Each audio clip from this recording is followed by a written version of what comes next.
Mesdames et messieurs, bonjour. Un des droits fondamentaux de l'homme reconnu par tous les instruments juridiques internationaux reste le droit de s'exprimer, d'exprimer ses opinions et ses pensées.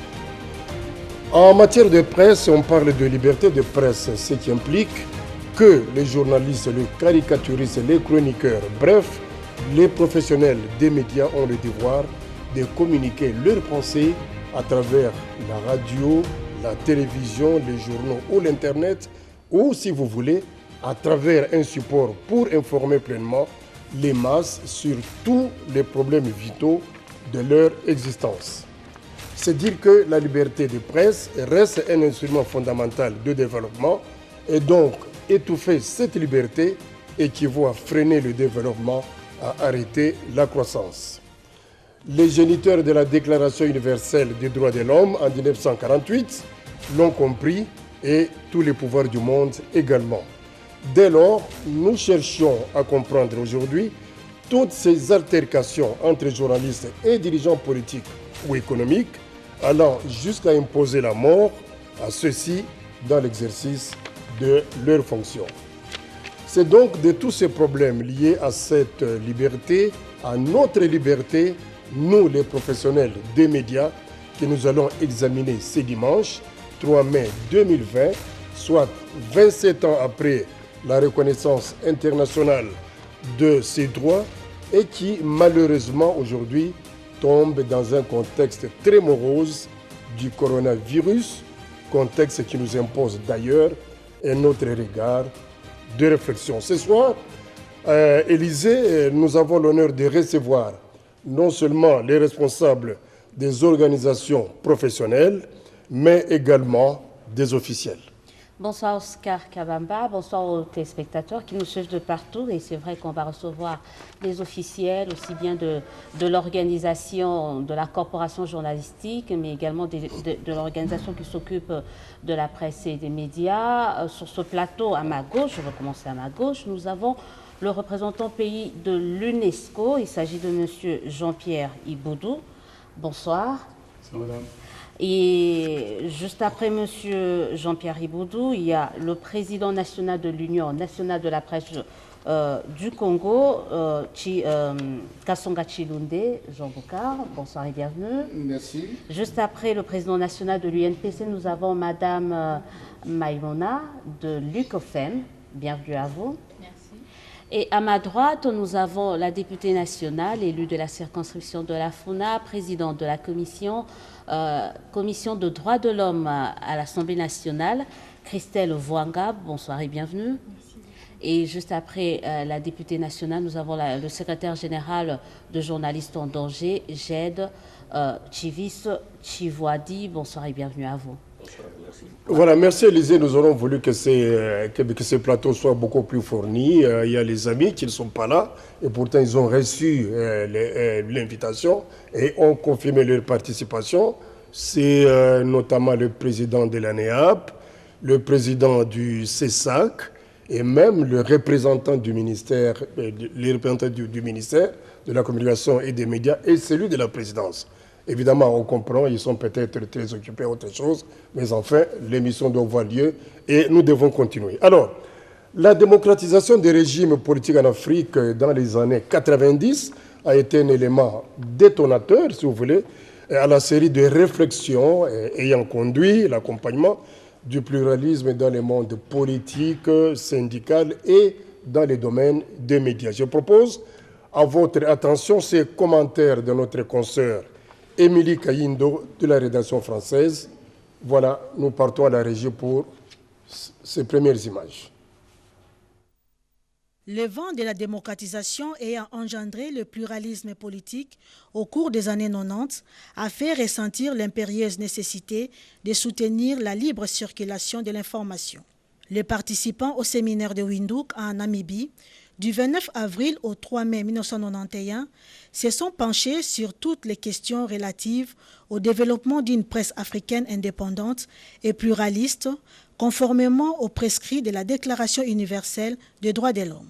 La conférence générale va donc, au cours de la même année, approuvait cette déclaration de Windhoek et choisira de faire du 3 mai la Journée mondiale de la liberté de la presse. En 1991, l'Assemblée générale proclamera officiellement cette journée. Aujourd'hui, 27 ans après, bien des journalistes et autres professionnels de médias font l'objet à travers le monde de pressions, d'assassinats, d'arrestations et même de censures à cause des restrictions politiques. Beaucoup d'organes de radio, de télévision et de la presse écrite sont réduits au silence parce que les médias informent, dénoncent et dérangent. L'éclosion de la presse libre et indépendante, des radios communautaires et de l'Internet sont venus révolutionner la circulation de l'information et souvent, ce n'est pas de gaieté de cœur que les dirigeants se soumettent à ces jeux démocratiques. Il existe à côté, et fort heureusement, des organisations professionnelles qui veillent jour après jour au respect de la liberté de la presse, regroupées notamment grâce aux nouvelles technologies de l'information et de la communication. Le 3 mai est donc une occasion pour sensibiliser les décideurs politiques et l'opinion publique sur la nécessité de la liberté de la presse. Et pour y arriver, le journaliste doit évoluer dans des conditions politiques et professionnelles qui lui permettent d'accomplir sa tâche. Il est intolérable aujourd'hui que tant de journalistes perdent leur vie, leur liberté et leur indépendance dans l'accomplissement de leur métier. Cette journée du 3 mai devait être une occasion de rendre hommage à cette profession exaltante et passionnante, aussi difficile et dangereuse, mais indispensable pour le développement. En République démocratique du Congo, comme partout ailleurs, cette date est célébrée dans la morosité générale caractérisée par la propagation du coronavirus. Le journaliste, malgré tout, est obligé d'être au front pour mettre à la disposition du public une information fiable, tirée à la bonne source, afin de promouvoir la santé et le développement. Des moyens logistiques et financiers devaient être mis à sa disposition pour être réellement au service du public. En ces moments précis où les réseaux sociaux livrent à son intention des informations en sens divers et souvent non fiables. En conclusion, promouvoir la liberté de presse devait être une mission primordiale pour tout le monde, car beaucoup reste encore à faire depuis la démocratisation. Voilà, merci beaucoup. La première question, je vais pouvoir l'adresser à monsieur le représentant de l'UNESCO en République démocratique du Congo. 27 ans après, nous sommes déjà en 2020. Et aujourd'hui, la communauté internationale que vous représentez nous propose comme thème de réflexion « Journalisme sans crainte ni complaisance ». Quel sens donnez-vous à ce thème? En fait, je crois que ce que nous cherchons à promouvoir, c'est un journalisme qui soit protégé. Un journaliste qui n'a pas peur de faire son travail. C'est ça que nous cherchons donc au niveau de la communauté internationale à promouvoir. Et qui ne soit pas complaisant. Nous savons bien le problème des journalistes, c'est qu'ils ont un très mauvais salaire, il faut dire la vérité. Et la complaisance, c'est lorsqu'on accepte des compromissions, lorsqu'on fait des enveloppes pour aller hors de sa ligne éditoriale, pour ne pas respecter la ligne d'éthique et de déontologie du métier. Donc, ce qui est important pour nous ici, c'est vraiment la liberté, j'allais dire, au niveau donc, des médias. En fait, c'est ce qu'on a décidé à Windhoek en 1991, lorsque la presse africaine s'est réunie pour demander une presse d'abord pluraliste, indépendante et libre. L'indépendance, pour nous, c'est l'indépendance éditoriale. Vraiment une ligne éditoriale claire qui soit en fonction des exigences du média en question et non pas des personnes qui viennent de l'extérieur. C'est encore un idéal aujourd'hui? Non, ça peut être une réalité. Si nous avons tous les éléments comme l'autorégulation et la régulation. Si la régulation marche bien et que l'autorégulation également marche, vous allez voir que nous avons des lignes éditoriales qui tiennent. Mais malheureusement, il faut aussi que les journalistes soient dans des conditions décentes de salaire. Sinon, c'est difficile pour un journaliste qui reçoit pratiquement rien pour qu'il soit vraiment protégé, pour qu'il accepte une ligne éditoriale qui soit celle de la rédaction, non pas celle qui, de l'extérieur, lui donneraient des enveloppes. Donc c'est toute cette question-là que nous voyons à travers ce thème, des questions également liées à la question du genre.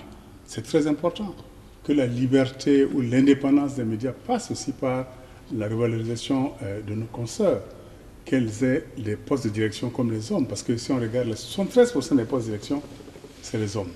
Et deuxième élément, c'est les stéréotypes qui continuent d'être véhiculés par les médias sur les femmes. C'est également la question du journalisme d'investigation. Quand ils sont protégés, ils n'ont pas peur. Ils peuvent faire de l'investigation, amener les dirigeants à être redevables. Ils peuvent amener également, la transparence dans la gestion de la chose publique et surtout la lutte contre la corruption. Est-ce que l'environnement politique dans nos pays africains peut permettre à ce que les journalistes puissent user de sa liberté sans crainte? Je dirais non. Non, parce que l'environnement, c'est d'abord les lois. Tant que les lois ne sont pas votées, qui balisent le secteur des médias et de la communication, qui donnent donc cette possibilité de liberté, cette possibilité d'être protégé, il est difficile. Alors qu'il n'y a pas assez de lois. Si on regarde dans la plupart des pays, on a des chiffres là-dessus, on sait combien de pays ont par exemple des lois sur l'accès public à l'information. On sait combien de pays ont des lois sur la protection des journalistes. Nous avons même ici, avec GED, travaillé pour créer un observatoire national sur la protection des journalistes. Avec l'UNPC également, on était ensemble. Mais on sent que c'est timide, on n'a pas reçu, si vous voulez, la légitimité même de ceux-là qui devaient être là. Je ne cite personne, mais ils savent. Et on a besoin vraiment de faire en sorte que cet observatoire national pour la protection des journalistes marche. Que si un journaliste est menacé, physiquement, psychologiquement, on puisse tout de suite dénoncer et qu'on puisse arrêter ça. Sinon, on ne pourrait pas. Mais pour répondre à votre question... Malheureusement, la précarité fera que le journaliste puisse toujours travailler dans la complaisance. Mais nous devons le dire à haute voix aujourd'hui. Oui, il faut le dire à haute voix, mais je pense qu'il faut que GED, l'UNPC travaille à avoir des conventions collectives qui imposent un minimum de salaire aux journalistes de la part de ceux qui ont les médias privés et même de l'État. On ne peut pas travailler, on ne peut pas continuer comme ça. Il faut qu'il y ait des conventions collectives et qui soient respectées. Je sais que l'UNPC a une convention collective, je l'ai vu, je l'ai lu, mais je ne pense pas qu'elle soit appliquée. Il faut l'appliquer, l'imposer, qu'elle ait force de loi, pour que les journalistes aient un minimum décent de salaire. On ne peut pas continuer avec des gens qui viennent tous les jours travailler, qui n'ont rien. Alors que si vous regardez les propriétaires des médias privés, c'est la grande vie. C'est des grands messieurs. Alors, Jed, quel est votre entendement aujourd'hui de ce thème, de la journée, le thème au niveau national? Avant de répondre directement à votre question, d'abord je m'en voudrais de ne pas vous remercier, vous, cher ami Oscar, et à travers vous, la RTNC, pour la bonne idée que vous avez eue d'organiser ce plateau spécial sur la Journée mondiale de la liberté de la presse. Merci, c'est notre devoir. Je salue cette initiative qui nous permet au moins de marquer cette journée importante, en dépit des restrictions que nous impose notamment cette pandémie du coronavirus, parce que pour nous, cette journée est très importante. La journée mondiale de la liberté de la presse, pour nous, est aussi importante que le 8 mars pour les femmes, ou que le 1er mai qui est la journée internationale du travail.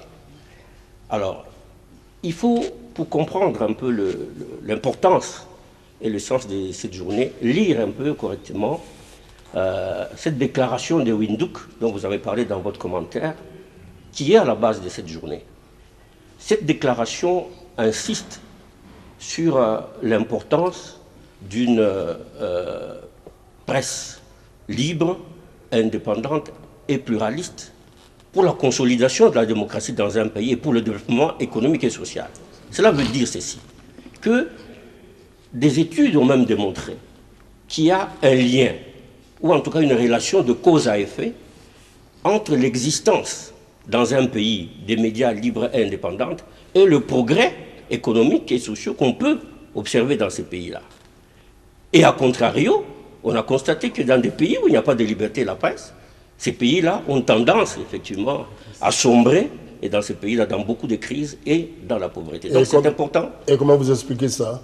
Mais justement, à cette occasion, on essaie de faire comprendre, notamment au gouvernement, l'importance de promouvoir justement ces médias libres et indépendants pour que des médias qui jouent leur rôle de quatrième pouvoir, comme on l'a dit, puissent effectivement aider à améliorer la gouvernance d'un pays. Ça, c'est le premier point.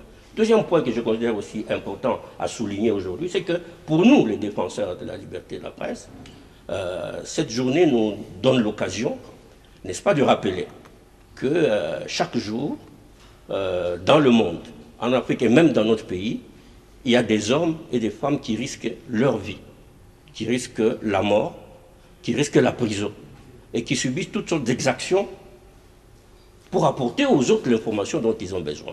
Et ces hommes et ces femmes qu'on appelle journalistes, je pense, ont besoin d'être reconnus, ils ont besoin d'être soutenus, d'être protégés.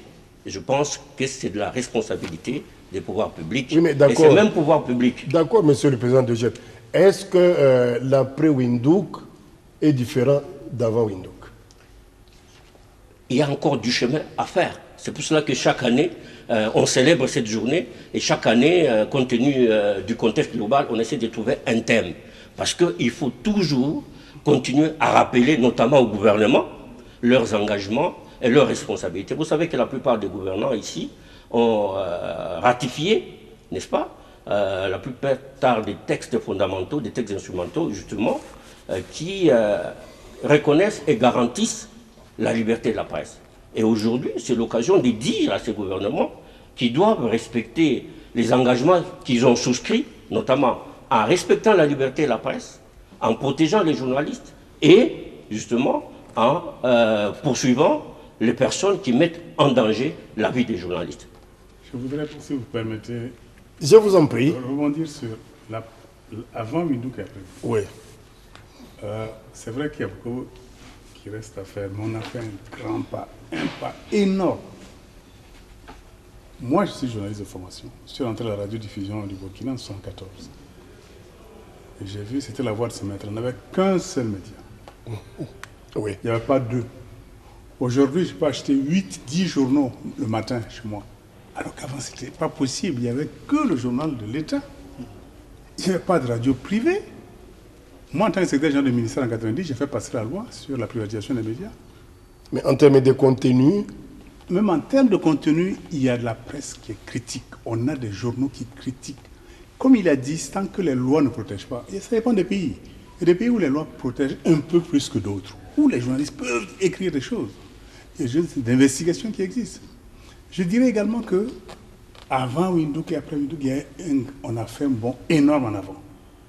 Parce que les journalistes ont été mieux formés. On leur a donné la possibilité donc d'avoir aussi accès à des moyens, donc les syndicats, l'Internet, les imprimeries. Tout ça, c'était vraiment d'État. Aujourd'hui, nous sommes dans un pluralisme de la presse qui est réel. Mais le grand problème, comme il a dit, c'est comment faire pour que les pouvoirs publics comprennent que la presse n'est pas là pour les combattre, mais que nous sommes là pour, en tant que quatrième pouvoir, être des sonneurs d'alerte. Ça ne va pas. Faites attention à ceci ou cela. Mais ça, ce n'est pas compris. Il y a cette problématique autour de la protection de journalistes, mais il y a également la problématique de la qualité de journaliste qui est réelle. Là, je m'adressais carrément au président national de l'UNPC. C'est bien, aujourd'hui, on peut demander que le journaliste doit être protégé, mais quel est ce journaliste qui doit être protégé pour faire ce journalisme sans crainte et sans complaisance quand on voit tout ce qui se passe aujourd'hui à la radio, à la télé et dans les médias en ligne? Il y a un problème d'organisation de la corporation, même journalistique aussi. Terrain vaste de la protection des journalistes. Et je me dis que la protection du journaliste ou la sécurité du journaliste dans le traitement de l'information, c'est, je dis, avant tout le journaliste lui-même. Si le journaliste ne sait pas se protéger, personne ne va le faire. Et comment le journaliste peut-il se protéger? Mais il se protège en respectant ce que dit la définition même du mot journaliste. Un journaliste, c'est qui collecte, qui traite et diffuse l'information. Et dans le traitement, on vous dit qu'il doit traiter cette information avec responsabilité. Et en plus de cela, il y a notre Bible, que nous appelons le code de déontologie. Mais qui n'est pas du tout respecté. Justement, c'est pour cela que je dis que si vous cautionnez les organisations, en tout cas de défense, ou censées veiller sur cela, ne font rien. Non, il ne faut pas dire qu'ils ne font rien. Donc, là, je ne suis pas d'accord. Les organisations font beaucoup. Mais vous savez qu'aujourd'hui, le représentant vient de le dire, dans notre pays, vous savez combien de médias nous avons? Combien de télévisions, combien de radios, combien de journaux, combien de médias en ligne? Et on nous impute même les attaques sur les réseaux sociaux entre des gens qui n'ont rien à voir avec la profession journalistique. Mais la nature a horreur du vide, c'est parce qu'on voit que ce n'est pas régulier. Il n'y a pas de vide. Il n'y a pas de vide. Nous avons les structures. Nous avons les organes de presse qui engagent les journalistes. Les responsables de ces médias-là sont responsabilisés parce que vous savez que vous êtes dans une rédaction. Quand vous amenez une information, il y a le chef de rubrique, il y a un secrétaire de rédaction, il y a un rédacteur en chef. Donc, cette information est tamisée, étape par étape, avant qu'elle soit diffusée. Donc, vous sentez que la responsabilité n'est pas seulement des organisations professionnelles que nous sommes, mais davantage aussi au niveau de chaque rédaction. Mais ces organisations constituent quand même le garde-fou. Les juristes vous diront, par exemple, qu'on n'est pas juriste qui veut, mais ici actuellement on dit et journaliste qui veut. On se réveille un bon matin, on a fait les sciences infirmières, on a fait telles études, et un bon matin on se réveille, on est journaliste au vu et au su de la corporation. Madame, le juriste ou le médecin, c'est différent du journaliste. Parce que le journalisme, la presse englobe tout cela. Vous avez des rubriques qui s'occupent de la santé, de l'économie, ainsi de suite. Mais vous n'en faites pas nécessairement des spécialistes. L'accès devrait être réglementé. Non, l'accès, la loi a ouvert notre secteur. Quelle loi? La loi qu'on doit réviser ou l'ancienne? Parce qu'on parlera de ce côté juridique. Parce que la loi aussi est assez permissive et assez liberticide, diront certains. Et ça ne permet pas assez qu'on puisse mieux contrôler ceux qui sont en train d'exercer ce métier. Et ça pose problème. Je parle de la loi en République démocratique du Congo quand même. Mais justement, cette loi existe. peut répondre Oui, cette loi existe. Nous sommes en train de la modifier. Nous avons procédé à la première modification. Elle était même déjà envoyée au Parlement pour qu'elle soit étudiée et adoptée avant d'être promulguée. Mais la législation passée n'a pas pu faire ce qu'elle devait faire. Alors, c'est une occasion, Monsieur le Président. Oui. Nous avons l'honorable député qui est à côté de nous, je crois, qui se trouve être la marraine, au fait, ou notre représentante au sein de l'Assemblée nationale. Alors, honorable, tous ces problèmes qui se posent aujourd'hui sont également les problèmes de la loi. Vous avez été journaliste, vous savez aujourd'hui comment ces journalistes sont en train d'évoluer. C'est dans la précarité, un peu dans le laisser-aller. Mais enfin, je sais que je vais blesser les trois présidents des corporations, mais nous devons nous dire la vérité quand même. Comment jugez-vous alors l'exercice de cette liberté de presse par nous qui sommes encore là-dedans? Merci beaucoup. Je commence d'abord par saluer tout le monde et merci pour l'invitation. Merci d'avoir pensé à nous. Pendant ces temps de psychose contre le Covid-19, on réfléchit quand même en ce qui concerne les journalistes. Je voudrais quand même faire un rappel par rapport aux lois. Il y a notamment, on a trouvé en suspens quelques lois sur la liberté de la presse et la loi sur l'accès à l'information. Et il y a aussi la loi sur les défenseurs des droits de l'homme. C'est pratiquement le lot de lois dont je m'occupe qu'on a trouvé en suspens, mais je pense que bientôt on va prendre la relève pour essayer de voir comment est-ce que tout ça peut aboutir. Alors, en ce qui concerne le thème, je suis en train de dire sans crainte ni complaisance. Moi-même, d'ailleurs, je suis journaliste. Pas j'étais, je suis journaliste. De temps en temps, j'écris. En cessation d'exercice. Voilà, de temps en temps, j'écris quand même, j'écris des articles et tout. Je pense que ça obéit à un idéal. Pour moi, j'estime qu'il n'y a pas de démocratie sans liberté de la presse et il n'y a pas de progrès sans liberté d'expression. Et c'est tout ça le fondement. Le président du GED a parlé tout à l'heure de la corrélation qui existe entre l'accès à l'information publique et le développement de tout un pays. Aujourd'hui, on nous parle des millions. Tout ce qu'on entend, ce sont des millions. Mais normalement, s'il y avait, par exemple, cette loi d'accès à l'information, le journaliste aurait su déjà depuis longtemps, même par la passation de marché, tout ça. Donc, c'est vraiment une loi qui globalise tout. Mais en réalité, lorsqu'on parle de la liberté de la presse, une phrase, la liberté de la presse, on est plus focalisé sur le côté négatif. On dit peut-être que nous parlons de la liberté parce qu'il y a eu des gens qui ont été arrêtés. Mais moi, j'aime aussi qu'on se focalise sur le bien fondé de la presse. Nous disons que c'est le quatrième pouvoir, mais moi, je dis tout de suite non. Peut-être officiellement, mais en réalité, c'est le premier pouvoir, la presse. C'est la presse qui est capable de tout changer. La presse, nous avons vu à travers l'histoire, il suffisait d'un article pour démontrer combien il y avait des jambes, des mains coupées ici dans notre pays, pendant la colonisation, pour que ça change. Il a suffi d'un article aux États-Unis avec le Watergate pour que tout un régime tombe. Et ce n'est pas moi qui vais vous parler du canard enchaîné, des diamants des Bokassa. À chaque fois, les journalistes ont interrompu un cycle d'histoire grâce à un article. Et je réfléchissais même sur les prix Nobel de la paix. Chaque année, on offre 6 prix Nobel de la paix et tous ces prix Nobel de la paix ont été des découvertes des journalistes. Ce sont des articles qui ont fait voir ces gens-là au monde. Donc, d'un côté, il y a les aspects négatifs, bien sûr, mais il y a aussi les aspects positifs de la presse. Et j'aimerais aussi, en cette journée, que l'on puisse se focaliser sur ce qu'on a déjà fait. Et ce qu'on a déjà fait, c'est énorme. En parlant de notre pays, par exemple, la clochardisation de la presse, il faut le dire, la clochardisation de la presse. Les journalistes ne sont pas payés. Et quel est ce travail qui ne mérite pas un salaire?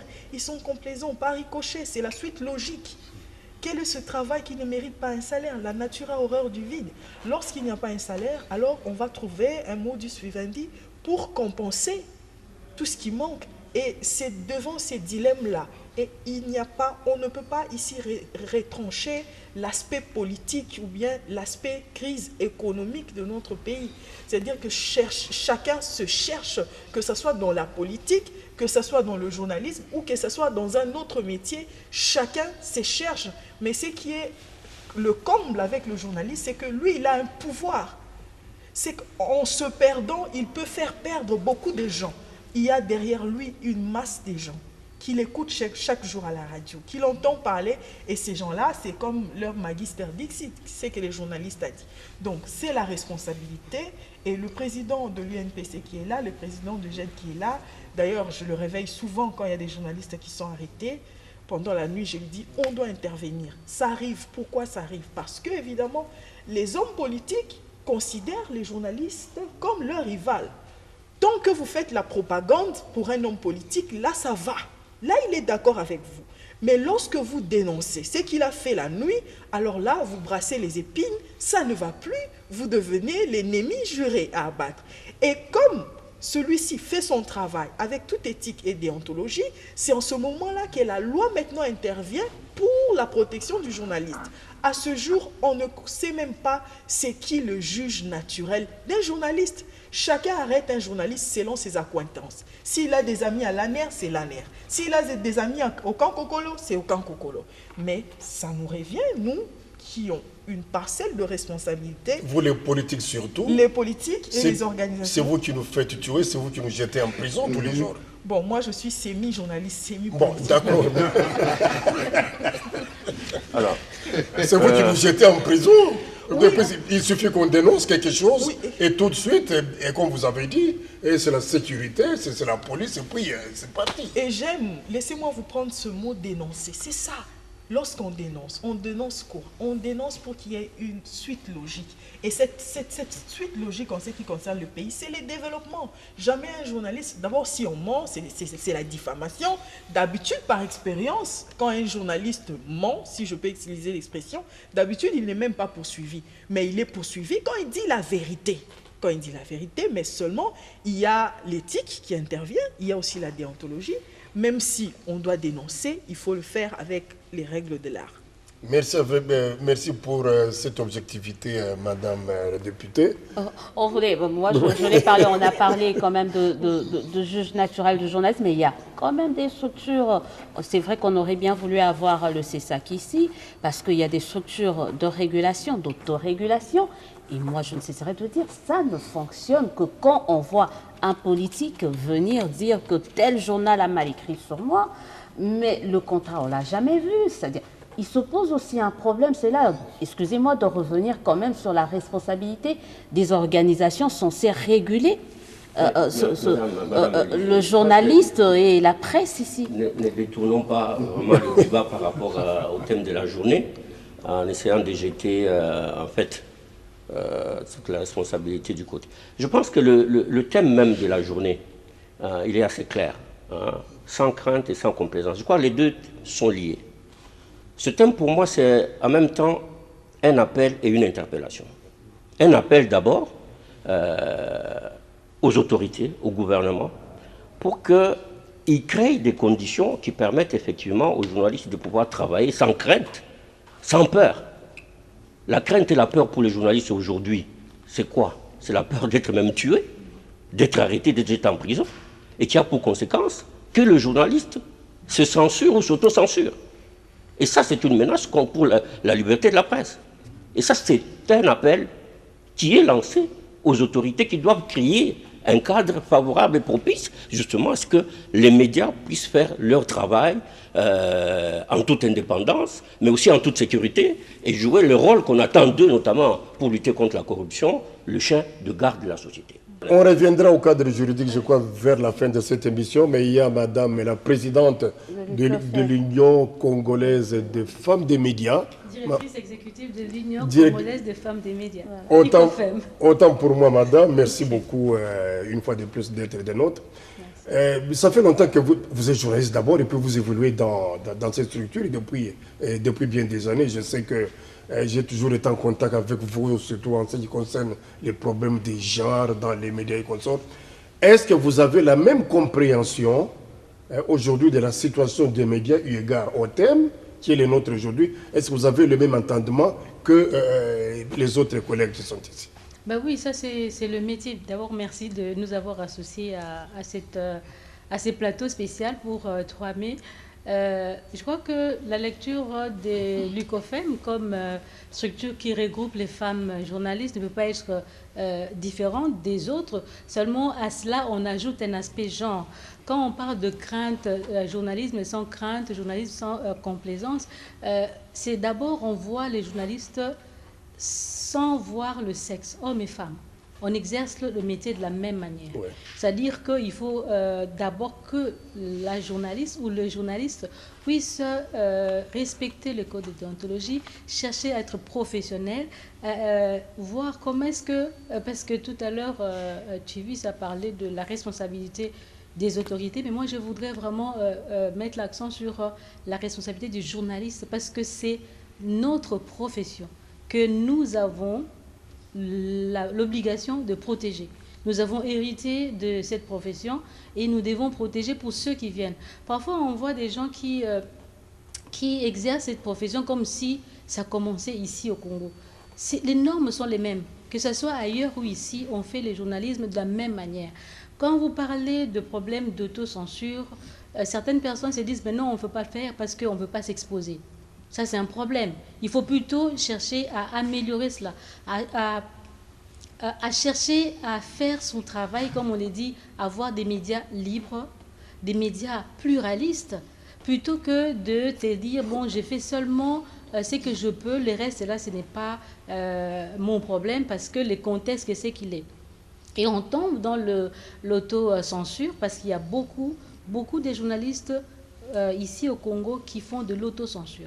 On peut peut-être suivre une information. C'est dû à la crainte. À la crainte, justement. C'est vraiment cet aspect des craintes qu'on doit essayer de prendre pour dire que nous devons dépasser cela et être professionnels au-delà, sans crainte, comme il dit, sans crainte ni complaisance. Mais comment enrayer cette crainte-là? Ça, c'est un problème. 27 ans après aujourd'hui. Mais chaque année, nous crions liberté de presse, liberté de presse, mais jusqu'où?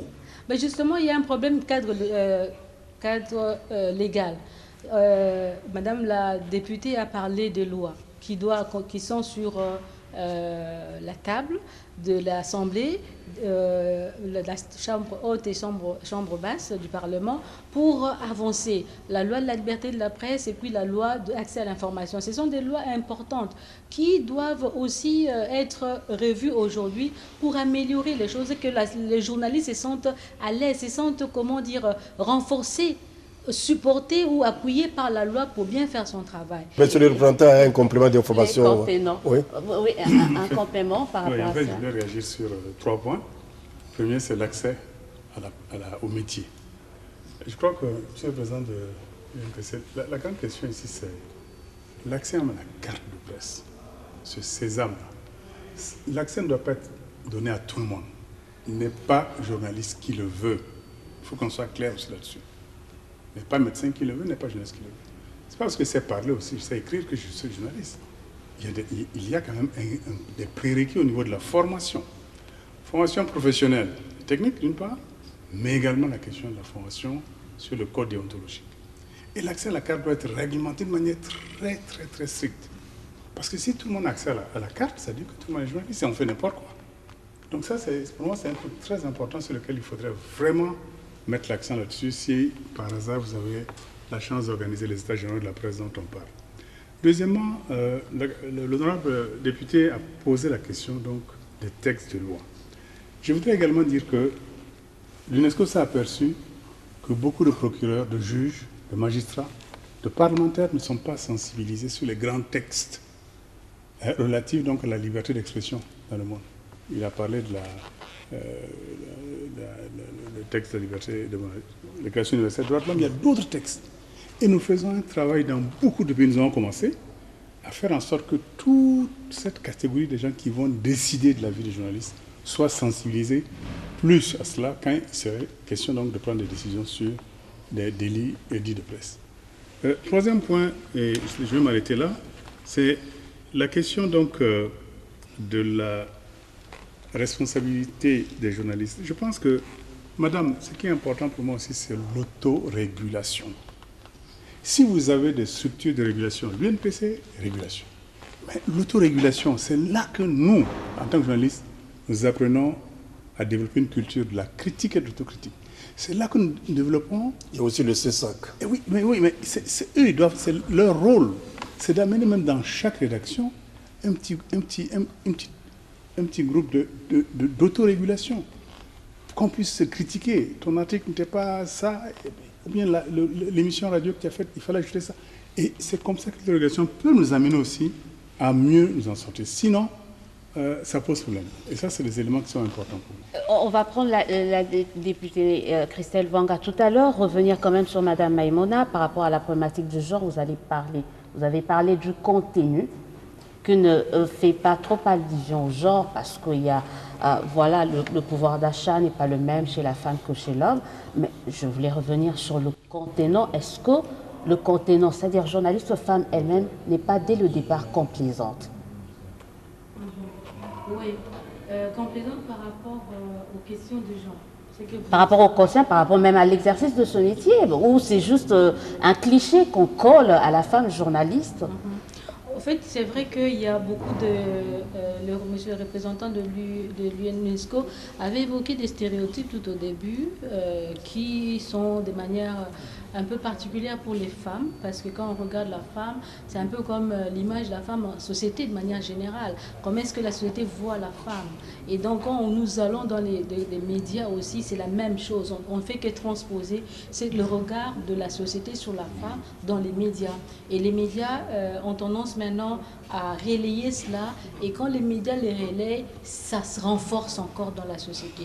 Or, les médias doivent jouer plutôt le rôle d'acteurs de changement pour que cette image, justement, ce regard de la femme soit changé. La femme qui est dans les médias, comme journaliste, comme toute femme qui évolue dans une entreprise de presse. Généralement, d'abord, les nombres, il y a déjà un écart important.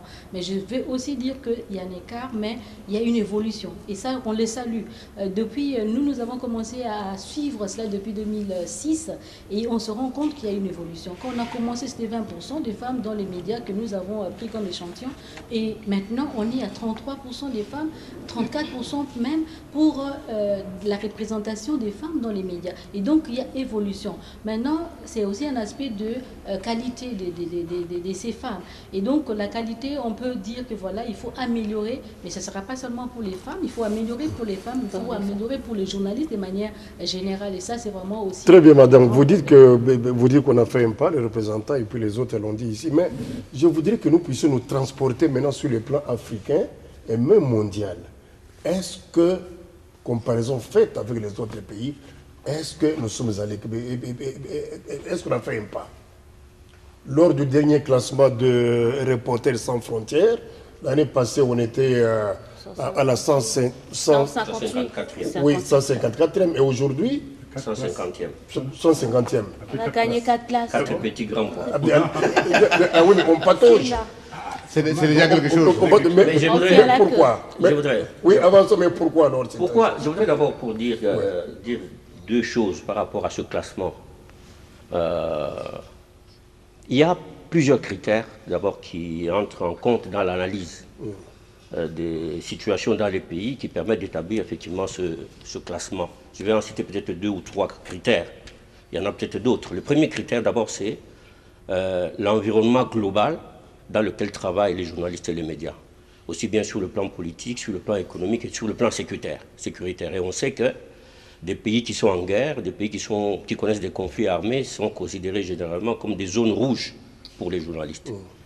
Le deuxième critère, c'est en lien justement avec cette journée, c'est on essaie de voir la pluralité et la diversité des médias dans un pays. Et là-dessus, je pense que nous sommes champions en toute catégorie au niveau de la pluralité et la diversité des médias. Troisième critère important, et on a déjà parlé de ça aussi, c'est les textes légaux et réglementaires qui organisent le métier de journaliste. Et quatrièmement, on peut parler de la question de la sécurité des journalistes. C'est sur base de ces critères, je pense qu'il y en a peut-être d'autres, qu'ils essaient d'élaborer un questionnaire qu'ils envoient à un échantillon des gens dans les pays. On envoie à qui? Mais il y a des journalistes, on envoie à des scientifiques, à des professeurs d'université, à des membres de la société civile. Il y a un questionnaire qu'il faut remplir en cotant chaque critère sur une échelle de 1 à 5. Sur base de ça, c'est assez technique, hein. Moi j'ai visité ce... Oui, mais un échantillon de combien? Ah, mais c'est assez représentatif quand même, hein. Je ne sais pas vous dire, parce que moi je suis parmi les gens qui remplissent ça, mais je ne connais pas d'autres personnes, mais j'ai visité quand même le desk de RSF qui fait ça. C'est vraiment un desk qui est bien représenté. Les droits de l'homme dans les pays. Dans les pays sont concernés. Et sur base de tout ça, on arrive à établir ce classement qui, pour moi, est quand même assez objectif et qui essaye quand même de refléter les réalités qu'il y a dans les pays concernés. On a dit tout à l'heure que nous étions 154e, et maintenant nous sommes 150e, donc on a gagné. On pouvait faire mieux que ça. Et, un très petit pas. On pouvait faire mieux. Mais c'est déjà un pas. C'est déjà un pas. Peut-être il y a un paradoxe aussi. On se dit dans un pays comme le nôtre où tout est maintenant dit à haute voix par les journalistes quand même.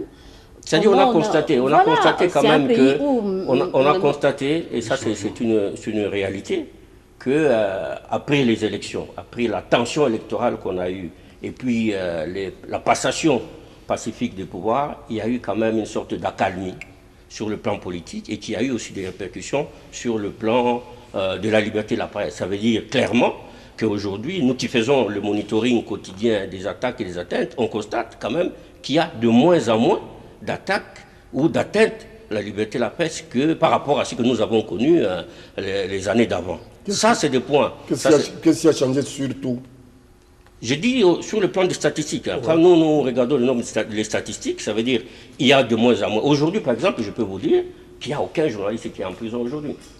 Ça, c'est des choses qu'on ne connaissait pas avant. Il y a eu des moments où on Ça pouvait... méritait quand même 10 places. Il y a eu des moments où on pouvait compter 10, 15 journalistes en prison au même moment. Ça méritait 10 places de plus. C'est quand même Il est sorti. Ça veut dire il y a non seulement il y a de moins en moins de journalistes en prison, et aujourd'hui on a constaté que même les délais de détention ont quand même sont quand même raccourcis. C'est-à-dire on ne fait pas autant de temps en prison. Il y a des interpellations, des journalistes qui durent peut-être 24 heures, 48 heures, 2 jours, 3 jours, mais on finit par... Donc c'est un point important. Il y a 2 ans, le Ghana était passé premier. Et la Namibie était deuxième. Pour des raisons que le service secret namibien avait menacé les journalistes en Namibie. L'année dernière, la Namibie est revenue premier parce qu'au Ghana, on avait assassiné un journaliste qui faisait une investigation sur la fédération de football. Vous vous rappelez?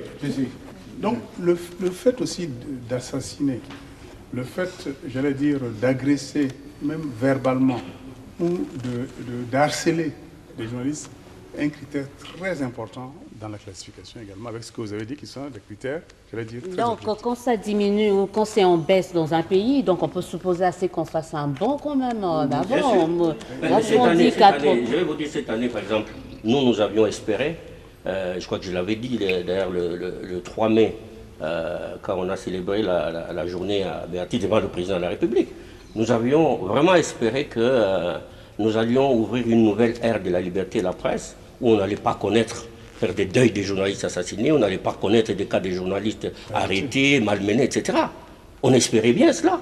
Et on était fondé de le croire par rapport au discours d'ouverture que nous avons entendu de la part du président. Mais je vais vous dire aujourd'hui, si je fais les statistiques du monitoring des GED, depuis le 3 mai 2019 jusqu'au 3 mai aujourd'hui, nous avons déjà documenté au moins 83 cas d'attaques et de violations à la liberté de la presse, dont un assassinat de journalistes en Ituri.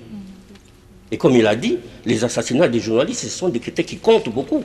Un pays où on assassine des journalistes ne peut pas, effectivement, être considéré comme un pays qui sécurise les journalistes. Alors, c'est un critère qui compte. Monsieur le Président de l'UNPC, au plan de la gestion des médias à l'intérieur du pays, est-ce que le journaliste congolais fait bon usage de sa liberté? Je dirais non. Le journaliste congolais, généralement, abuse de sa liberté. Généralement? Généralement. Je ne suis pas d'accord avec ça. Bon, c'est son point de vue. Votre point de vue n'est pas le mien. Allez-y, monsieur le Président de l'UNPC. Ça en abuse beaucoup. Et j'ai des cas documentés. Mais nous faisons un effort pour que le journaliste reste dans les normes. La plupart, vous savez que la plupart ne sont pas formés. Vous l'avez dit ici au départ. C'est des gens qui viennent comme ça, il était vendeur de tolère, que la corporation tolère. Non, la corporation, non. Pour revenir à ce que vous avez dit, nous, les organisations GED, l'UNPC, du COFEB, nous n'engageons pas de journalistes. Les journalistes... Vous leur donnez des cartes. Mais non, mon frère, écoutez, les journalistes sont engagés par les rédactions, les journaux, les radios, les télévisions, les médias en ligne. C'est eux qui, après un temps de stage, comme le dit la loi, il constate qu'il mérite de l'aide et puis il écrit pour solliciter... Sans oublier les journalistes de magazines qui pilulent ça et là aussi. Mais Madame Élisée, s'il vous plaît, c'est-à-dire, je reviens encore pour dire, n'essayez pas, ne donnons pas l'impression que des journalistes qui subissent parfois des exactions, qui sont tués et tout ça, c'est parce qu'ils ont mal fait leur travail. Non, c'est pas Madame, Madame Christelle, elle vous a dit tout à l'heure, elle a raison. Et moi, nous qui faisons le monitoring, il y a très peu, sinon pas de cas, des journalistes qui ont été menacés, qui ont été arrêtés parce qu'ils avaient fait mal leur travail. Bien au contraire. C'est parce qu'ils ont diffusé des choses qui dérangent. Oui. Donc, n'essayez pas de renverser la tendance en voulant de faire une remise en cause, c'est pas renverser la tendance, se remettre en question aussi. On a en voulant faire croire que des journalistes qui subissent toutes sortes d'actions, qui sont arrêtés, même qui sont tués, c'est parce qu'ils n'ont pas respecté l'éthique. Non. Nous sommes dans un métier, parmi les rares d'ailleurs, qui sont organisés par des lois, par des normes et des principes. Et les journalistes sont censés les connaître. Et même lorsqu'il y a des cas de violation, qui est celui qui est légitime qui a le mandat pour pouvoir connaître d'un délit de presse ou d'une infraction de presse. Non, elle a insisté sur les modalités d'accès à la profession. Mais la question n'est pas celle-là, moi je considère. Aujourd'hui, tout le monde peut se proclamer journaliste. Une carte. Avec une carte peut-être. Mais quel est le problème? Je pense que le président a tout dit. Ça revient aux rédactions de choisir. Le journaliste ne vient pas à la profession par GED ou par le COFEM ou par l'UNPC. Il vient à la profession par une rédaction. Voilà. Nous, là, c'est notre problème, c'est d'encadrement. Mais nous, on n'engage pas les journalistes. Mais au deuxième degré, je pense qu'au premier degré, ce sont les rédactions qui engagent les journalistes. Et là aussi, j'aimerais bien qu'on débatte sur, si je peux dire, la prise en otage des médias par les politiques. Ça, c'est un autre problème. Bien sûr. Et aujourd'hui, avec la prolifération des chaînes qui ont quitté en analogique pour être au TNT, chaque politique a sa chaîne de télévision. Et dans ce contexte-là, comment parler de crainte et de complaisance? Mais évidemment, il y aura la complaisance parce que c'est lui qui donne et c'est lui qui fait l'information et exige même l'angle de l'information. Donc, le journaliste, dans notre contexte, le contexte social, est l'émanation d'une société. Et on doit poser les bons diagnostics pour avoir des bons résultats. Voilà. Les journalistes émanent d'une grande société qui est en perte de vitesse. Et tout ce que nous sommes en train de faire, c'est réfléchir autour de cet acteur majeur, comment est-ce que lui aussi peut le faire, tout en sachant qu'il est en difficulté, mais donner l'exemple aux autres. Les journalistes souffrent, tout le monde le sait. On ne peut pas quand même finir l'émission sans parler du coupage, le sacré coupage. C'est comme ça que l'on vit. Et c'est lui qui donne, et c'est chez lui. Alors, madame, c'est à lui que je dois tout. On devrait durcir la loi. Oui, la loi, mais je voudrais... Pour créer un organe de presse. Je voudrais ajouter une autre chose, c'est sur les procès des journalistes. Les journalistes qui ont été tués, les journalistes qui sont menacés, qui ont même été battus. Vous savez, le procès peut être aussi un élément dissuasif. Nous voudrons bien savoir aujourd'hui qu'en est-il du procès de Franck Nguiké, de Serge. Qu'en est-il? Tous ces journalistes qui sont arrêtés, battus, qu'en est-il de ces gens-là? Est-ce qu'un jour, on pourrait voir l'État congolais demander à une autorité de s'excuser publiquement parce qu'il a menacé à mauvais escient un journaliste? C'est dans ce sens-là qu'on doit aussi travailler. Il y a plusieurs outils de dissuasion. Voilà, merci, merci madame. Je crois que nous devons avancer. On ne se rend pas compte, ça fait déjà 1 heure. Moi, je voulais plutôt répondre parce qu'on a vu le président de l'UNPC dire que les journalistes congolais abusaient de leur liberté, alors que Chiviste n'était pas d'accord. Tout au début, on disait qu'il n'y a déjà pas de liberté. Moi, je voulais bien comprendre. Est-ce que la liberté de la presse est effective ici en RDC? Parce que quand vous parlez d'une liberté qu'on abuse ou que le journaliste abuse, ça suppose que la liberté est effective. Moi, je voulais savoir, la liberté est-elle effective ici, à quelle proportion? Alors, la liberté de la presse chez nous, elle est reconnue parce qu'elle est inscrite dans la loi. Oui. Effectivité. D'abord, attendez. Ah, elle est reconnue. Attendez. Être reconnue, c'est une chose. Mais laissez-moi terminer.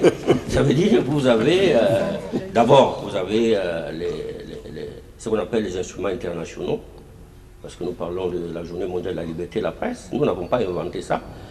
C'est à partir de l'article 19 de la Déclaration universelle des droits de l'homme ou 19 du Pacte international relatif aux droits civils publics qui reconnaissent et garantissent cette liberté. Mais nous allons même plus loin parce que nos propres lois, en commençant par la loi mère, qui a la Constitution dans leurs articles 23, 24, etc., reconnaissent effectivement la liberté d'expression et d'opinion, d'où émane effectivement la liberté de presse. Donc, sur papier, cette liberté existe. Mais ce que nous constatons chaque jour, et nos rapports l'indiquent, qu'il y a une marge entre cette liberté qui est reconnue et la réalité sur le terrain. C'est-à-dire... La réalité sur le terrain, c'est des journalistes qui sont assassinés, la réalité, c'est des journalistes qui sont arrêtés, qui sont menacés, des médias qui sont fermés. C'est ça la réalité. Et les journalistes, les journalistes n'ont aucune responsabilité dans tout ce qui leur arrive. J'ai dit tout à l'heure que le thème qui a été choisi par l'UNESCO, j'ai dit que c'était un appel et une interpellation.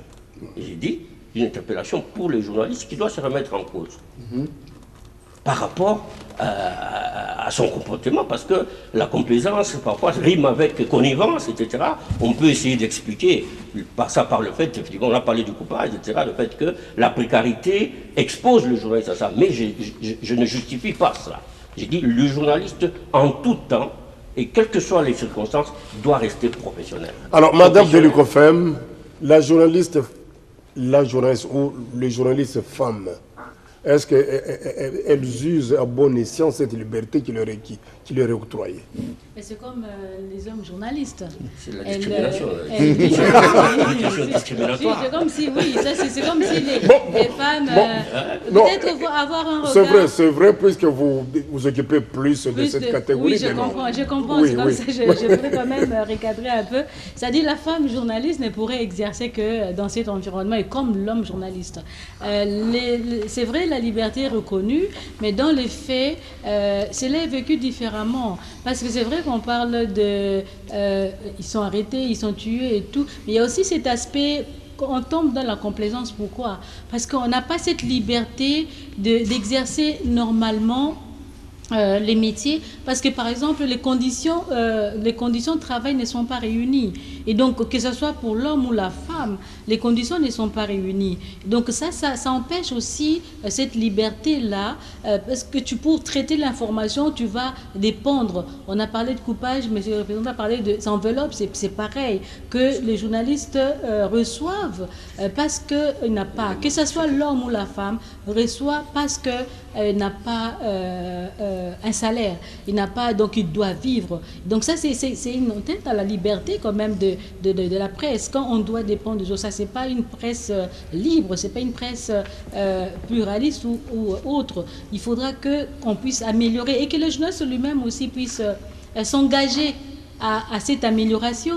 On a vu sous d'autres cieux les journalistes se mettre ensemble pour dire que s'il n'y a pas telle chose dans telle entreprise de presse, personne ne pourrait accepter d'aller travailler dans cette voilà, merci. Donc, les journalistes ont pris le devant pour que les choses changent. Merci. Merci. Oscar, s'il vous plaît. Oui. Le coupage, les enveloppes, comme on le dit ailleurs, mais ce n'est pas nécessairement parce qu'on n'est pas payé, on est mal payé. Parce que voyez comment les journalistes étrangers défilent dans notre pays. Ils se font couper. Ils se font couper. Sévèrement. Donc, ce n'est pas parce qu'on est mal. Non. Ben oui, mais je suis en train de lire. Tout à l'heure, je lisais Alfred Sauvy, quand il disait, par exemple, que la liberté de la presse est entière, il suffit d'avoir les milliards nécessaires. Pardon? Alfred Sauvy, je l'ai lu ce matin, il dit la liberté de la presse est entière, il suffit d'avoir les milliards nécessaires. La liberté de la presse est liée avec l'argent, est liée à l'argent. Il faut avoir beaucoup d'argent, il faut l'argent pour qu'il y ait la liberté. Je ne pense pas forcément l'argent, mais les parce qu'on revient quand même sur les conditions économiques, les conditions de travail, qui fait en sorte, donc on dit, plus on a d'argent, plus on peut... Parce qu'il faut faire des médias, il faut des moyens. Parfois, vous allez, nous faisons avec vraiment des moyens de bord. Parfois, les conditions ne sont pas réunies pour émettre, pour avoir une chaîne de télévision. On fait de l'à peu près. Il faut des moyens. Pour faire les médias, il faut des moyens. De l'argent, que ce soit de moyens financiers, de moyens humains, il faut des moyens. Il ne faut pas tâtonner, je commence avec des petits équipements et après ça va évoluer. Non, il faut mettre du moyen pour faire correctement son travail et donner à la population ce qu'elle mérite de recevoir des médias. Voilà, merci beaucoup. Merci. Si vous n'avez pas de moyens, quel est l'organe de presse de notre pays ici qui envoie des journalistes en reportage à Ituri ou à Djougou, je ne sais pas où? Il n'y en a pas. Tout simplement parce que les organes de presse n'ont pas de milliards. Ça vaut pas seulement pour notre pays, même les grandes chaînes internationales le font. Il y a toujours des mouvements de lobbying, de gauche ou de droite. Tout reste sur l'éthique et la déontologie. Voilà. Mais une question qu'elle a posée, l'honorable, elle dit qu'elle souhaiterait qu'on débatte de ça. Le captage des médias. C'est le concept nouveau que nous utilisons au niveau de l'UNESCO. Et c'est une tendance nouvelle. Que des gens créent des médias, récupèrent des médias, des politiciens, des gens qui sont dans d'autres secteurs économiques, religieux, pour vraiment, je vais dire, atténuer la force du code déontologique et les règles, je vais dire, d'un professionnalisme international. Et c'est un grand problème, ça. Ça existe. Elle a donné le problème de politique, où chaque parti a son... En Afrique, en tout cas, c'est comme ça. Voilà, merci pour tout. Non, c'est un grand problème parce que si on ne tient pas compte de ça, la question du journalisme professionnel, la question du journalisme libre, indépendant, le pluralisme là ne pourra pas se réaliser en Afrique. Voilà, parce que c'est une mauvaise tendance. On a ouvert une sorte de gouffre, ils sont entrés dedans et maintenant ils sont en train de pervertir le métier. Voilà, merci pour tous ces points de vue. Je crois qu'on a eu également les points de vue de nos amis qui ne sont pas avec nous sur ce plateau. Ce thème me rappelle justement la célèbre phrase d'Albert Londres à propos de ce qu'est la presse. Nous sommes là, dit Albert Londres, pas pour faire plaisir aux gens, mais pour retourner le couteau dans la plaie. C'est-à-dire, le journalisme dit toujours ce qui ne va pas. C'est ça notre boulot, dire ce qui ne va pas pour que la société revienne sur le droit chemin. Je crois qu'avoir la floraison des médias dans notre pays, la télévision, les réseaux sociaux, bon, la presse écrite dans une certaine mesure, en principe, on peut dire qu'il n'y a pas d'entrave en matière de création des organes de presse dans notre pays. Nous sommes libres. Il y a, à l'époque de Mobutu, on n'avait pas cette richesse de titres ou d'organes de presse. Aujourd'hui, on en a plusieurs, mais seulement il y a des abus. Alors que la liberté des autres commence là où ma liberté s'arrête. Donc, en termes d'entrave, il n'y en a pas. C'est le journaliste lui-même qui doit mettre des entraves sur le plan moral, sur le plan éthique. Il y a des choses qui doivent s'empêcher de faire, de dire ou de montrer. Écoutez, nous avons la chance d'avoir un président de la République qui inaugure une nouvelle manière de gouverner. Notamment, il interdit toute arrestation sans avoir passé par le parquet et sans que un individu n'ait pas terminé toutes les voies de recours. Ça fait une avancée. Parce que bien avant, on arrêtait les gens pour un oui, pour un non. Ça fait un. Deuxième élément, nous espérons maintenant que l'actuel président va finalement signer la loi sur les délits, sur la dépénalisation du délit de presse. C'est très important, c'est quelque chose qui, partout ça existe. Et je peux vous dire en face ici, Sassou Nguesso en a profité pour dépénaliser le délit de presse. C'est-à-dire qu'on ne peut pas arrêter un journaliste pour avoir dit ceci, dit cela, dit ceci, dit cela.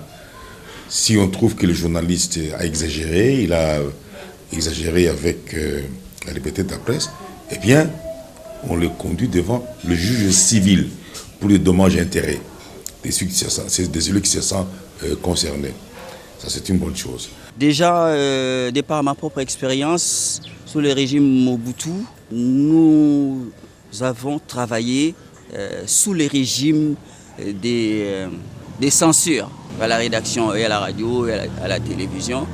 Par la suite, on a été investi de l'autocensure.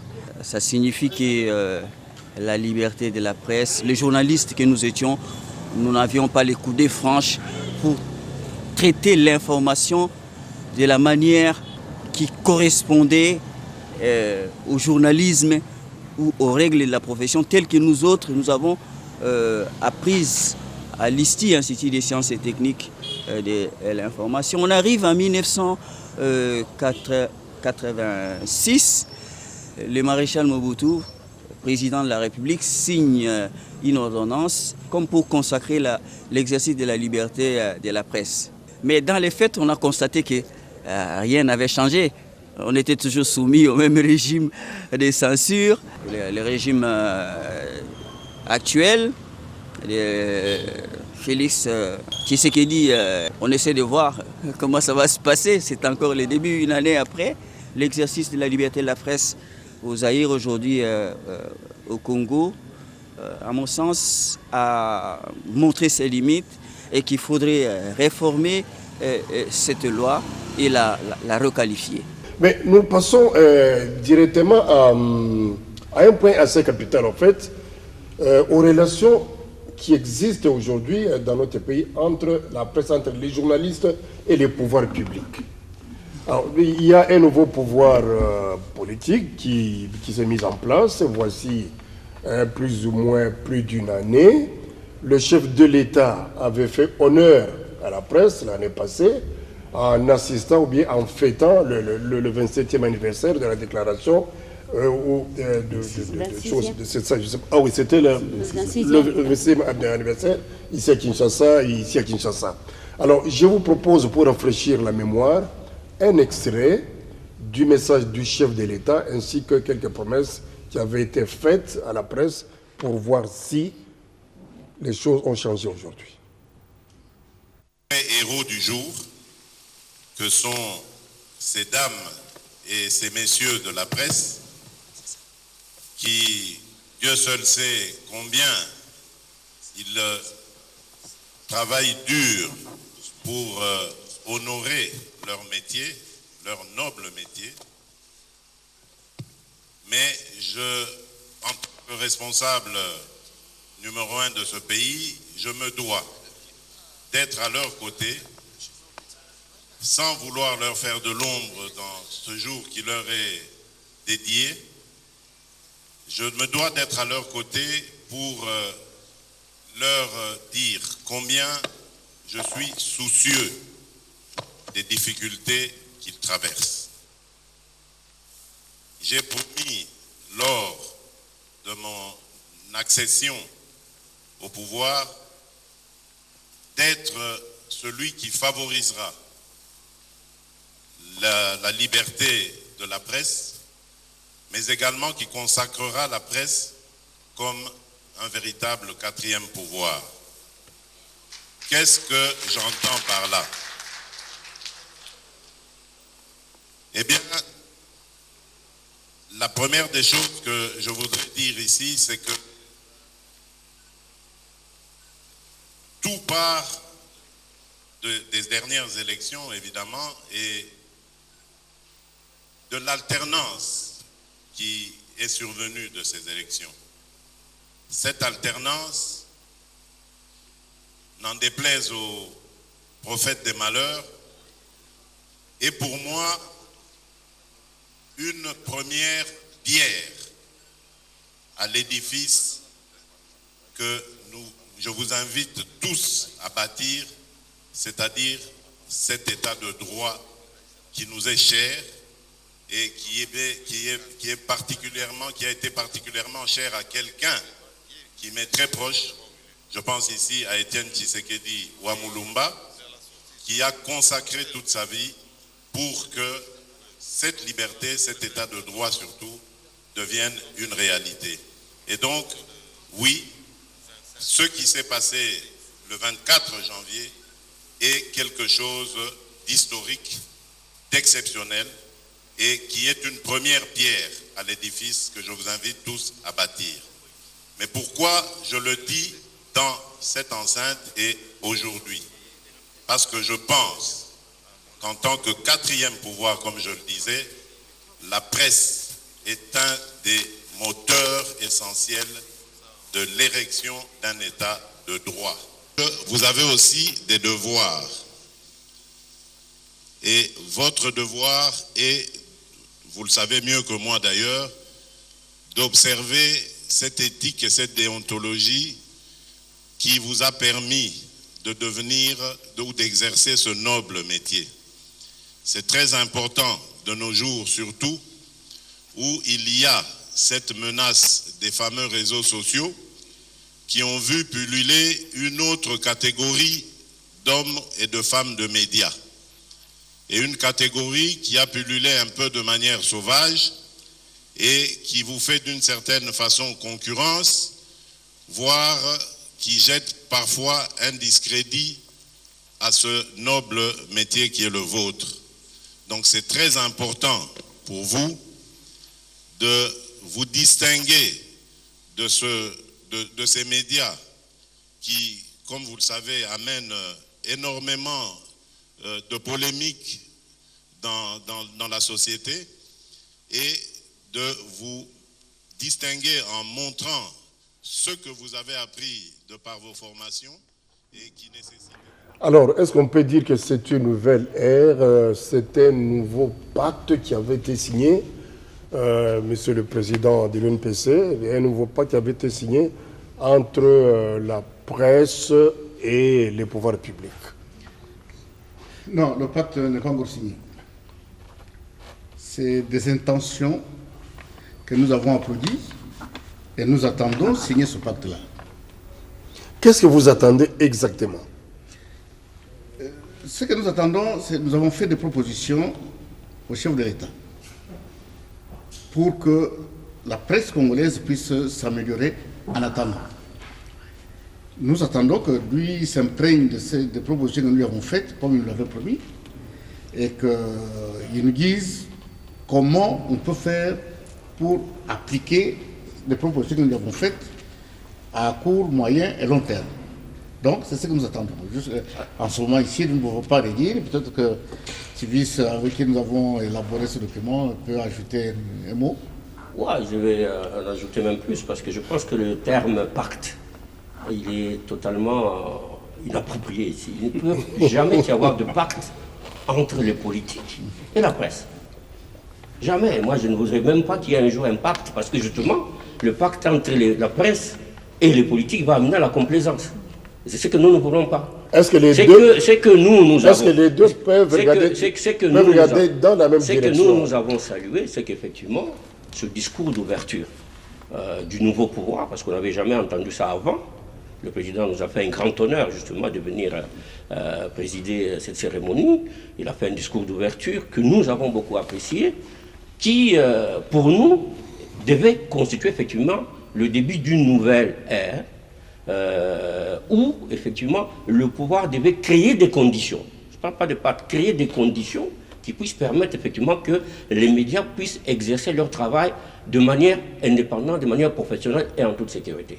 Mais pour pouvoir le faire, parce que nous pensons que les médias exercent quand même un métier d'intérêt public. Et puisqu'il y avait cette volonté politique exprimée, nous avons dit, voilà, si vous voulez que les médias vous aident, que les médias puissent jouer ce rôle de quatrième pouvoir, notamment le rôle de chien de garde, en dénonçant la corruption, en aidant le pays à améliorer sa gouvernance, voici un certain nombre de choses que nous proposons, ça veut dire des obstacles, des difficultés que rencontrent les médias. Et c'est justement ce cahier de charges ou de recommandations que nous avions, de propositions que nous avions remis de bonne foi, effectivement, au président, en pensant qu'effectivement, il allait, sur base de ça, essayer de soutenir, de nous accompagner pour que régler un certain nombre de problèmes, notamment le problème de la précarité des entreprises, le problème de la réforme des textes, le problème de la sécurité et tout ça. Malheureusement, il faut constater que par rapport, n'est-ce pas, à nos attentes, il y a encore beaucoup de choses qui doivent encore se faire. Nous continuons à attendre. Et que, concrètement, depuis le discours, il n'y a eu aucun acte concret qui a été posé dans le sens d'améliorer le climat de travail des journalistes ou de renforcer la sécurité des journalistes. Et nous espérons bien qu'ils comprendront, parce qu'ils croient qu'ils ont compris, comme je l'ai dit, le rôle et l'importance des médias. Aujourd'hui, tout le monde est en train de parler en termes de millions, de corruption, des gens et tout. Et je pense que c'est en ce moment ici que les médias devaient être en fait les partenaires de la justice. Parce que quand on dit quatrième pouvoir, ça signifie qu'il y a trois pouvoirs qui précèdent. Vous avez l'exécutif, le législatif et les judiciaires. Et les médias doivent être les quatrième. Les médias ne peuvent pas jouer le rôle de quatrième pouvoir si les trois autres pouvoirs ne fonctionnent pas ou si les trois pouvoirs sont en connivence, tel que ça donne l'impression aujourd'hui. Le président, vous revenez sur le quatrième pouvoir, il a dit qu'il allait travailler pour faire de la presse le quatrième pouvoir. On se rend compte, et là peut-être je vais m'adresser à la députée nationale Christelle Vouanga, on se rend compte aussi que depuis qu'il est là, de sorties devant les médias nationaux, là je crois que c'était la première sortie, la deuxième sortie médiatique du président de la République c'était à Bunia, et si on se met à compter les sorties médiatiques du président de la République à l'extérieur, c'est des dizaines quand même. Est-ce que dans ce contexte, on peut dire qu'on peut arriver à faire de la presse nationale un quatrième pouvoir comme il a souhaité il y a de cela une année? Avant qu'elle prenne la parole, je voudrais vraiment, je dis, c'est un discours qui a suscité beaucoup d'espoir. En même temps, nous ne pouvons pas être naïfs. Moi, personnellement, je ne crois pas, je le dis comme je le pense, qu'un régime qui est corrompu lui-même, parce que quand vous entendez tous ces bruits de corruption, lorsque des dirigeants politiques sont impliqués dans des dossiers de corruption ou des conflits d'intérêts, comme c'est le cas aujourd'hui, je ne crois pas que ces dirigeants, ce gouvernement, peut avoir intérêt à favoriser l'émergence des médias quatrième pouvoir. Voilà, c'est pas possible. Donc ne soyons pas naïfs en pensant que les gouvernants peuvent effectivement favoriser. Il y a un discours politique, d'accord, mais dans le concret, je ne crois pas, moi, que nous devons attendre de ces gouvernements-là qui puissent effectivement nous donner cette liberté comme un cadeau, qui puissent favoriser, qui puissent, en fait, comme on dit, c'est comme donner une arme à quelqu'un pour qu'il puisse nous abattre. Je ne crois pas qu'ils le feront. Est-ce que la presse locale trouve sa place une année après cette alternance? Est-ce que les pouvoirs politiques ont confiance en leurs médias? Oui, exactement. Je vais revenir à cette question. Je pense que vous m'avez totalement rejoint quand j'avais dit que la liberté de la presse obéit à un idéal de développer un pays. Il faut que les visionnaires soient consciencieux de ce que nous voulons. Et c'est à partir de ce moment-là que les chiens de garde sont protégés. Aucun président de ce pays, si je dois commencer par Mobutu, qui lui-même était d'ailleurs journaliste, autour des présidents, il n'y a eu que de journalistes, et des bons journalistes. Que ce soit pour l'ancien président Joseph Kabila, que ce soit pour l'actuel président Félix Tshisekedi, il y a des journalistes autour de lui et des excellents journalistes qui connaissent tout ce que nous sommes en train de dire ici. Et donc, si aujourd'hui... Et qui souvent ne se comportent pas en conséquence. Exactement. Donc, à chaque fois qu'un président ou une autorité met des journalistes autour de lui, on a l'impression que ses collègues, ses anciens collègues, en ce qui me concerne, abandonnent la cause. La cause qui est en réalité la liberté de la presse. Et en ce qui concerne les satisfecits, si je peux le dire, depuis les discours du président, vous l'avez vous-même dit qu'il y a des menaces. Et le dernier journaliste qu'on vient de libérer, c'était un Mbandaka. Il a fait 10 mois en prison pour avoir critiqué la gestion du gouverneur. Et dans un état piteux, jusqu'à ce que le président de JET a réagi. Moi, personnellement, j'ai réagi. Il y a beaucoup d'organisations. Le président de l'UNPC, je l'ai appelé pendant la nuit pour qu'on réagisse ensemble et on l'a finalement libéré. Ça veut dire qu'il y a des choses qui se passent et des collègues sont au courant. Et même si on change de carrière, c'est aussi notre mission en tant qu'ancien journaliste de continuer avec la cause. De la même façon qu'on le fait avec la cause féminine, de la même façon qu'on le fait avec la cause de la jeunesse, ça revient aussi aux collègues qui sont proches du président de lui dire l'intérêt qu'il a à privilégier la liberté de la presse. En ce qui concerne la presse locale, c'est vraiment pénible. J'ai l'impression que les présidents africains ont ce complexe-là de parler devant les Blancs. Passez-moi l'expression. S'il passe un scoop devant le Blanc, je ne sais pas, peut-être que ça aura une autre audience et tout, mais alors qu'il y a des excellents journalistes qui nous accompagnent toujours au début de nos petites carrières de politique, et à chaque fois qu'on prend de l'ascendance, on a l'impression qu'ils ne sont plus de notre niveau. Et plusieurs journalistes en parlent. Le président avait promis ces jours-là, par exemple, qu'il va donner des interviews à la presse locale, mais curieusement, les responsables. Mais jusque-là, on ne le sent pas, il ne le fait pas, et nous espérons qu'il va se raviser. Peut-être qu'il a d'autres priorités. On est dans un pays où il y a beaucoup de prioritaires, et c'est le chef d'État. Les journalistes ont leur place, et ça part d'une promesse faite par le chef de l'État lui-même. Bon, ce sera peut-être chose faite d'ici là. Un petit mot là pour dire que c'est pour cette raison que moi, personnellement, je décourage les organes de presse congolais de répercuter les interviews faites à l'extérieur du pays, dans notre pays. Parce que ces informations-là qu'on donne là-bas. C'est ça la complaisance aussi. Il y a une complaisance entre médias aussi. On doit mettre terme à ça. Cette dépendance des médias pas locaux. La complaisance, mais j'accepterai encore le mot dépendance. Okay. Pas la complaisance. C'est-à-dire que quand le président parle à l'extérieur, on trouve le plaisir à récupérer cette information de l'extérieur pour la mettre ici. Mais lorsqu'il va nous arriver à être unanime, de ne plus relayer ces informations-là, je pense que nous pouvons bien avancer. Voilà, je crois que nous sommes en train de cheminer lentement vers la fin de cette émission. Alors, je crois qu'il y a un point capital, c'est le cadre juridique, Madame le député.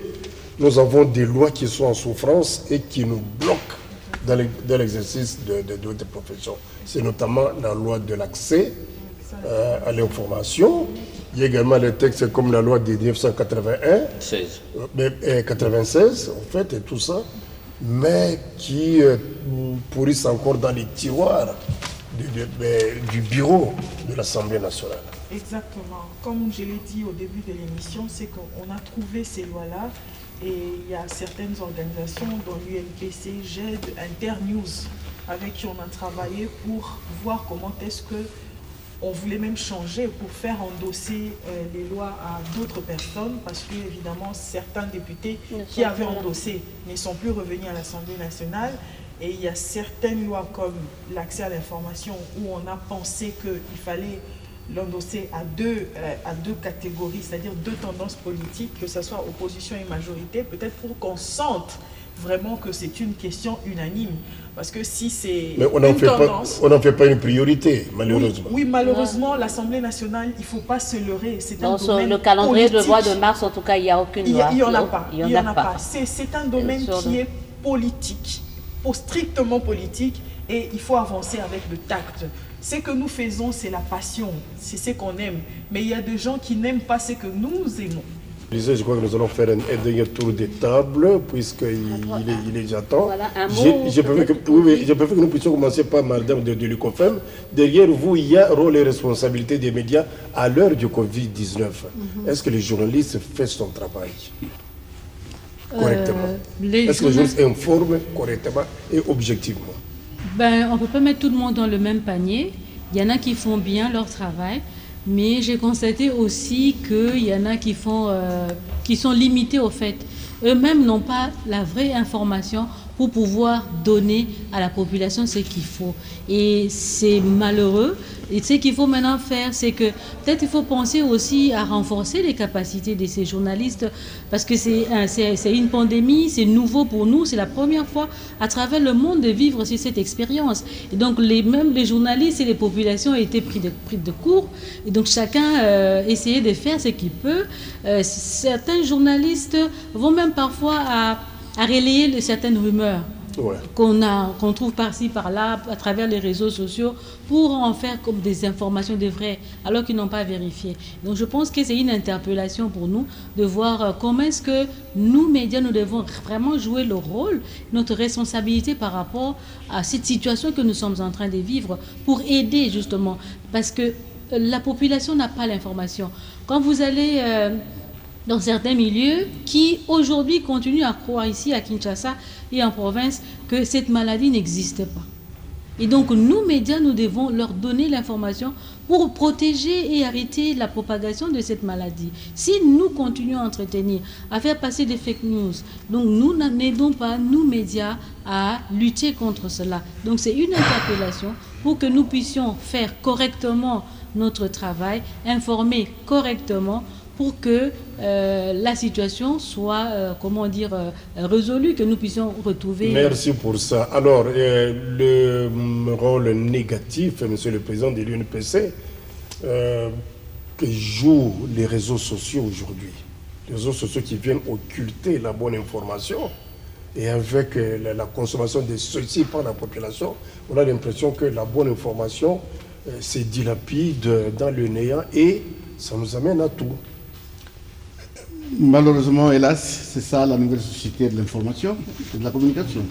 Les réseaux sociaux qui écrivent n'importe quoi et d'une manière générale, dommage aussi pour les journalistes professionnels, de mordre à l'hameçon en recourant à ces fausses informations qui viennent des réseaux sociaux. Mais il y a quand même des journalistes responsables qui ne le font pas, même si au niveau de, comment vous appelez, la riposte, il arrive des fois qu'ils se contredisent, ou ils contestent certaines informations qui viennent d'ailleurs. Donc je crois que jusque-là, les réseaux sociaux, c'est vrai, c'est une source d'information, mais ils en font un peu plus pour tromper tout le monde. Et lorsque le journaliste n'arrive pas à discerner le vrai du faux, c'est-à-dire qu'il n'arrive pas à vérifier à la bonne source l'information qu'il vient d'avoir dans les réseaux sociaux pour livrer la bonne, et vraiment on tombe dans l'infodémie. L'infodémie. L'infodémie. Alors, c'est le représentant de l'UNESCO qui a lâché le mot infodémie, c'est très bien ça. Et alors, on a parlé de la qualité de la bonne information à partir de la liberté de la presse, mais la formation joue un rôle tout de même. Oui, je crois que les critères d'accès au métier de journaliste, d'abord, c'est la formation. Premier élément. La formation, pour nous, reste capitale, parce que tant que le journaliste n'est pas formé, il ne connaît pas la règle du métier. Et ça, c'est important. Mais je voudrais d'abord revenir donc sur ce plateau spécial en disant que je voudrais remercier donc le président de l'UNPC qui m'a associé à ce plateau, remercier la RTNC parce que j'ai échangé avec beaucoup de collègues, chefs de bureau dans plusieurs pays de la sous-région. Il n'y a pas de plateau.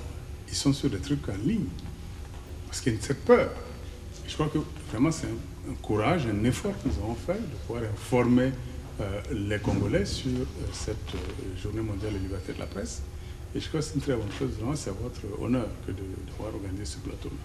Je conclurai en disant qu'on doit tenir compte aussi des journalistes, en ligne et hors ligne. Parce que souvent, on voit les journalistes classiques, mais ceux qui sont en ligne et qui respectent le code, qui respectent la vérification de l'information, qui respectent la vérification des sources, doivent être pris en compte et faire en sorte que les lois les protègent. La grande question aujourd'hui, c'est quelle loi doit-on prendre pour la sécurité des journalistes? En plus des lois que vous avez parlé, madame la députée, c'est important, mais il faut qu'ils soient protégés. S'ils sont protégés, ils vont bien travailler. J'étais à Oslo il y a 2 ans. C'était pour le 2 novembre. Et je vais conclure avec ça. La ministre des Affaires étrangères est venue faire son discours. Elle a dit, monsieur les journalistes, madame les journalistes, faites votre travail. Nous sommes là pour vous protéger. Je lui ai dit, madame la ministre, si tous les ministres des Affaires étrangères de 195 pays, même les Nations Unies, pouvaient dire ça, on serait sauvés. Faites votre travail. Nous sommes là pour vous protéger. Oui, ça c'est fort. C'est très fort. C'est ça que nous cherchons vraiment, que les États, les pouvoirs publics s'engagent à cette protection-là, parce que les journalistes ne sont pas leurs ennemis. C'est les gens qui vont sonner l'alerte, donner, donc, avoir les choses qui ne vont pas pour améliorer donc la situation politique. Alors, et enfin, faites aussi des lois pour protéger les journalistes d'investigation, ceux qui vont faire en sorte que les pouvoirs publics puissent se rendre compte, qui vont faire en sorte qu'il y ait la transparence et qui vont aussi aller donc dans la lutte contre la corruption. Merci. Alors, monsieur Degède, qu'est-ce que nous devons faire pour remonter l'échelle du prochain classement? Bien, d'abord, je voudrais faire constater qu'aujourd'hui, pour nous, ce qui menace la liberté de la presse dans notre pays et ailleurs, comme je l'ai dit tout à l'heure, c'est moins les questions qui concernent les menaces et l'arrestation de journalistes que la mort presque programmée du journalisme. Aujourd'hui, le métier de journaliste est menacé de disparition. Et ça devait pouvoir nous inquiéter. Qu'est-ce qui menace aujourd'hui le métier de journaliste? On l'a dit tout à l'heure. Il y a la peur qui menace le journalisme. Il y a la précarité, la pauvreté. Et il y a cette question des prédateurs et donc l'impunité. Et donc, cela devait, par rapport justement à cette crise, cette pandémie du Covid, mobiliser surtout tout le monde en fait, pas seulement les journalistes, pour qu'on puisse sauver ce métier. Le virus ici dont on parle est parti quand même de quelque part, de la Chine. Et des enquêtes ont été menées, y compris en Chine même, qui ont essayé de démontrer que si la liberté de la presse existait en Chine, peut-être que le virus ou le Covid ne serait pas devenu la pandémie qu'il est devenu aujourd'hui. Si les médias étaient libres en Chine, ils auraient peut-être dû alerter dès l'apparition des premiers cas. Parce qu'on a vu déjà, je crois, bien avant d'ailleurs, au mois de décembre, novembre-décembre, qui avait déjà des premiers malades, des gens qui faisaient des crises respiratoires, etc. Des gens dont la plupart étaient passés par un marché populaire, on appelait le marché aux poissons, et que c'est à partir de là qu'il avait contacté peut-être le virus. Si les médias à cette époque-là étaient libres pour le dire, peut-être que ça allait déjà sauver des vies. Peut-être que ce marché-là allait être fermé. Or, en Chine aujourd'hui, tous les médias sont censurés, y compris les réseaux sociaux. Et aujourd'hui, nous en payons tous le prix fort aujourd'hui, du fait que les médias n'ont pas été... Et aujourd'hui en Chine, y compris les études des scientifiques, les recherches qui sont menées par les scientifiques sur le Covid sont censurées. Ceci pour dire que nous devons pouvoir tirer tous des leçons de ce qui est arrivé, de ce qui se passe en Chine, et dont nous payons les conséquences aujourd'hui pour souligner davantage l'importance de la liberté de la presse, l'importance de l'existence dans un pays des médias indépendants, parce que ça peut sauver des vies. Merci pour cette conclusion. Alors je termine avec vous, Madame le député. Les bourreaux des journalistes, ce sont les hommes politiques et aussi les détenteurs des capitaux. Ouais. Vous êtes entrés dans ce monde-là. Qu'est-ce qui devrait être fait pour les associer à la compréhension du travail que font les journalistes? Oh, c'est une question très complexe. Je ne sais pas comment répondre, mais tout ce que je peux dire, le métier, si vous venez en politique pour devenir riche, en politique on ne peut pas devenir riche. Soit vous volez, soit vous êtes corrupteur. Et c'est en ce moment-là que les bons journalistes vous attaquent pour dénoncer que vous volez l'argent de la République. Et malheureusement pour nous, c'est une habitude, c'est devenu une seconde nature de voler l'argent dans les caisses de l'État, et les journalistes sont là pour interpeller, ils ne font que leur travail. Et ceux qui ne veulent pas que le journaliste puisse parler d'eux dans ce sens, il n'y a qu'une seule solution, c'est de ne pas voler l'argent de la République, n'est pas aller dans les caisses de l'État, n'est pas corrompre, ou bien lui-même n'est pas être corrompu. Je pense que c'est ça l'idéal dont je parlais depuis les débuts de l'émission, mais il faut valoriser ces chiens de garde. Je vais prendre le mot de maman, de Madame de Lucofène, lorsqu'elle a parlé du Covid. Vous savez, lorsqu'on alloue un budget pour la riposte, ça veut dire qu'il y a aussi un budget pour la presse et pour les médias. Je ne comprends pas comment est-ce que la riposte n'est pas en partenariat avec l'UNPC par exemple, n'est pas en partenariat avec les journalistes. Ici, on ne parle pas seulement de donner beaucoup d'argent, mais de donner les moyens de leur politique, parce que c'est eux qui savent communiquer et communiquer bien. Parce que nous avons besoin des leaders d'opinion. Les gens n'y croient pas. Moi-même, je sensibilise chaque jour sur terrain, mais dans la foule, il y a toujours quelqu'un qui me dit « Honorable, pour moi, il n'y a pas de pandémie ici, il n'y a pas de corona. Ouais. » À Kinkole, une dame m'a dit « C'est pas ici à Kinkole, c'est seulement à Gombe. » Donc, ça veut dire que l'information, ça pose problème. Le peuple ne réagit pas comme il devrait réagir. Et on peut utiliser les hommes des médias, on peut utiliser la presse pour ça. On a fini, Élisée. On a fini. On remercie les invités. Merci d'avoir répondu à notre invitation. On a passé en revue quand même, on a fait un état des lieux de la liberté de la presse ici en République démocratique du Congo, sur fond du thème de la liberté de la presse de cette année, à savoir le journalisme sans crainte ni complaisance. Merci d'avoir été de nôtres. Moi, j'aurais peut-être souhaité terminer par une réflexion sur fond de la citation de cet auteur que j'ai découvert il y a pas très longtemps, qui s'appelle Guy Bedos, et qui disait « Je croirai vraiment à la liberté de la presse quand un journaliste pourra écrire ce qu'il pense vraiment de son journal. » Merci à tous et au revoir.